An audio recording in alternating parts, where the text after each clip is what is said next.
l'intérieur. Mais il observe depuis des années des mouvements de femmes musulmanes qui viennent se mettre à l'entrée de l'évêché. Et elles sont debout là. Et à un moment, il pose la question donc aux religieuses qui sont là. Mais ces femmes-là, qu'est-ce qu'elles viennent chercher devant l'évêché tous les jours? Les religieuses disent, c'est Marie. Elles viennent prier Marie. Parce que dans le Coran, là, on parle d'elle, on dit que c'est Myriam, les touchés du diable. Donc elles viennent lui demander, je cherche Marie, je cherche enfant, et elles disent, oh, la dame là, quand tu viens, que tu lui demandes quelque chose, là, elle te donne. Elles n'ont pas été catéchisées, mais elles ont la foi que Marie, comme on dit que c'est la mère, puisque les musulmans ont dit que Jésus est un prophète, comme c'est la mère d'un prophète, et que elle a pu avoir un enfant, donc on peut intercéder, elle peut intercéder. Et vous savez ce que l'évêque a fait? Il dit, oh, tôt, magnifique. Il a sorti la statue de la Vierge. Si vous allez à Paraguay actuellement, la Vierge trône à l'entrée de l'évêché. Ah là, c'est l'ouverture même. C'est des assemblées de femmes musulmanes qui viennent s'asseoir là tous les jours pour demander, Marie, au travail. Moi, on ne te connaît pas, nous ne récitons pas des Ave Maria, non plus fini. Vous voyez, les catholiques, on intellectualise tout. L'autre, elle ne connaît pas Jérusalem Marie. Mais elle vient, la foi de l'enfant. On m'a dit que tu peux me guérir, que tu peux m'aider en intercédant auprès de ton fils à avoir telle chose. Bon, aide-moi. Et elles ont l'obtention. Et elles reviennent. Et elles en parlent à d'autres. Et elles sont les missionnaires.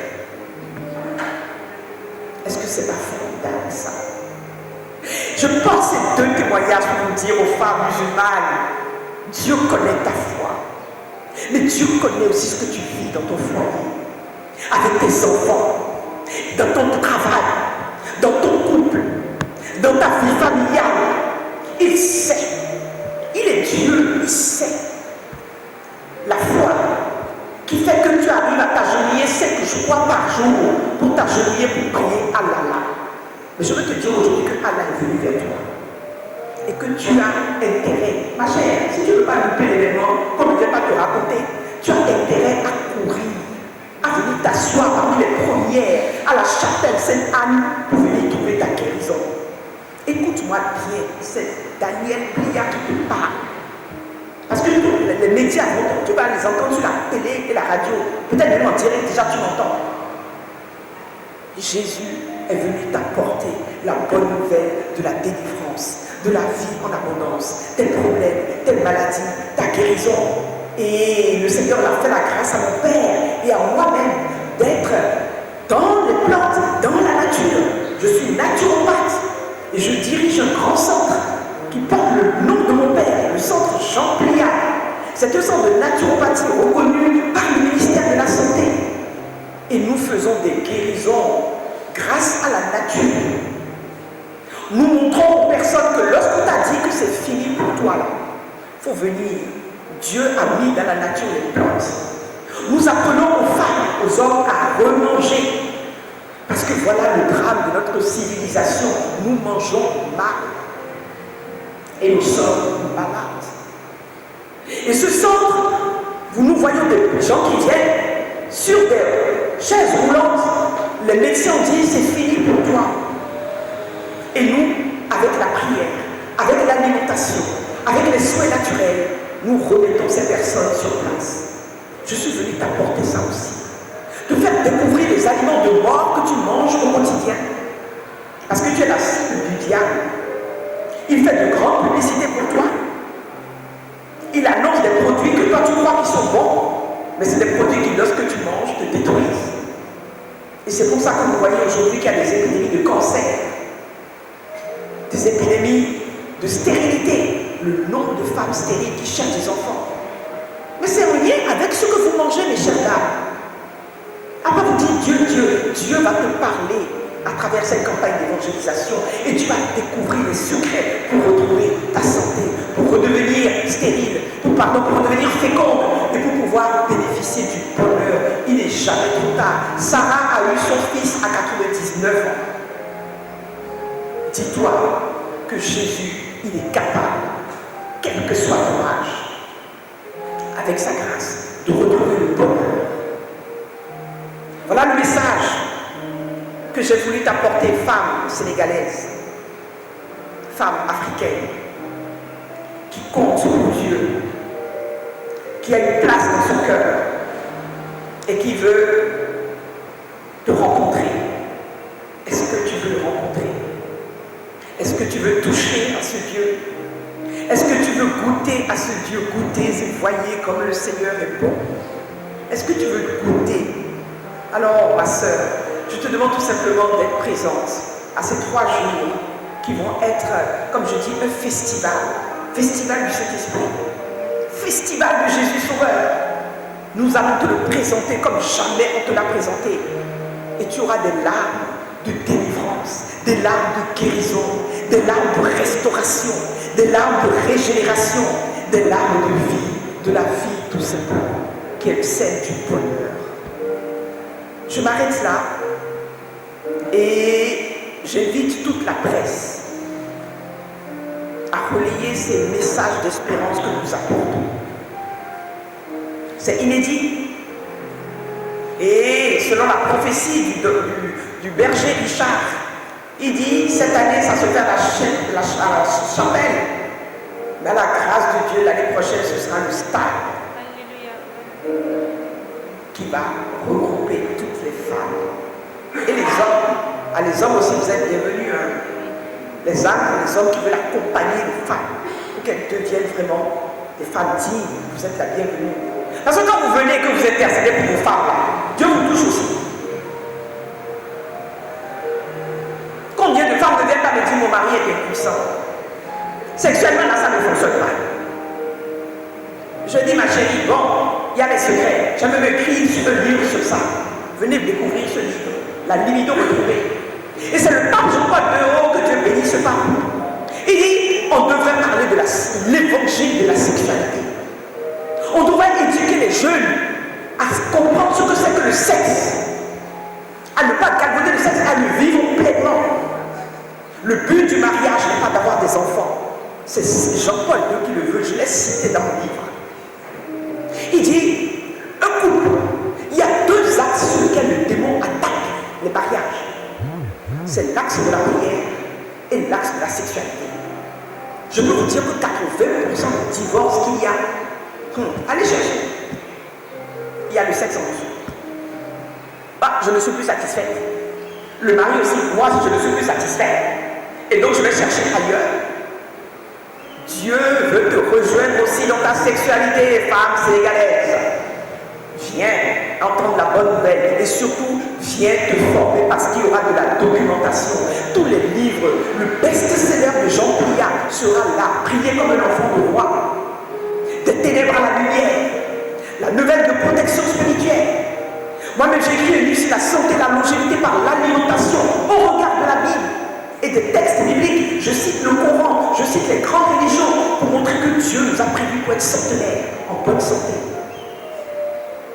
Des livres sur la sexualité, la libido retrouvée, la documentation. Chrétienne, femmes musulmanes, venez vous former. Mon peuple périt faute de connaissance. Cette campagne d'évangélisation va tout vous apporter, sur tous les plans et les domaines de votre vie. Et surtout, il va créer en vous le désir d'aimer encore davantage Dieu. Que le Seigneur lui-même, les son Esprit Saint souffle sur Dakar. Il y a un souffle. Il est le souffle. Il est la puissance de vie.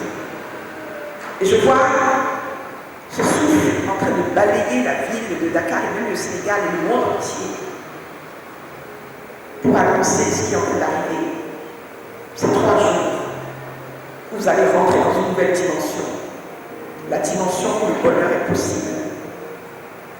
Que l'Esprit de Dieu, l'Esprit du Dieu vivant, lui qui est la source de tout bien, lui qui est la source de toute guérison et de toute bénédiction, sur terre, au ciel, dans les enfers, que cet Esprit souffle maintenant puissamment sur ce pays, le Sénégal, Et je prophétise qu'à partir du Sénégal, il y aura une armée de femmes qui va se lever au nom de Yahvé et qui vont impacter leur génération et qui vont changer la face du monde. Elles vont rayonner dans toute l'Afrique et dans le monde parce qu'elles auront été témoins que Jésus est Seigneur et Sauveur.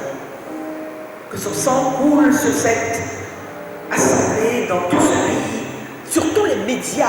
J'évoque le sang de Jésus sur les médias, les radios, les télévisions, les réseaux sociaux, pour qu'ils puissent casser les barrières, les obstacles que le démon va essayer de mettre pour empêcher les âmes d'être sauvées.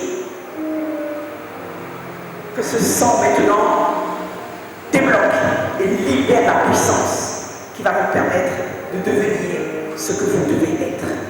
Que le nom du Seigneur soit béni. Amen. Sénégalaise et qui était dans des questionnements par rapport justement à la misère et à la souffrance et aux difficultés que vivent les femmes au Sénégal. Et donc, ayant déjà eu à faire plusieurs interventions sur les réseaux sociaux, via les réseaux sociaux, pour sensibiliser les femmes, parce que moi-même j'ai une page Facebook et tout, elles ont eu à me découvrir et à voir que je crois que le message que je portais avait un écho en elles. Et donc c'est sur cette base qu'avec leur berger Richard, elles m'ont fait appel pour venir partager mon expérience de femme, toujours avec le Seigneur Jésus, puisque je suis catholique pratiquante, avec le Seigneur Jésus, pour pouvoir leur apporter donc comme je dis, les ingrédients du succès. Parce que je dis encore une fois, Dieu, on ne peut pas être avec Dieu et connaître l'échec. Même quand il te fait passer par l'échec, c'est toujours pour te permettre de remonter et de t'élever. Et donc c'est cette expérience que je viens pouvoir partager avec mes frères, mes sœurs surtout, puisque c'est dédié aux femmes. Et on invite également les hommes bien sûr, mais c'est vraiment pour aider les femmes à croire en elles et de savoir que quels que soient leurs problèmes et leurs difficultés, c'est encore possible d'avancer. Et à travers mon témoignage, je vais essayer avec le Seigneur Jésus de pouvoir leur apporter cela. Vous pouvez vous rappeler le thème? Le thème de la campagne d'évangélisation, c'est femmes, foi et développement intégral. Parce qu'on se rend compte aujourd'hui qu'il y a beaucoup de femmes, elles passent leur temps dans les églises, il y en a d'autres qui sont assises 5 fois dans le courant en train de prier, mais leur vie reste toujours une vie de misère. Alors on se demande, où est ce Dieu-là? Mais Dieu que tu pries là, qu'est-ce que lui fait dans ta vie et puis rien ne change?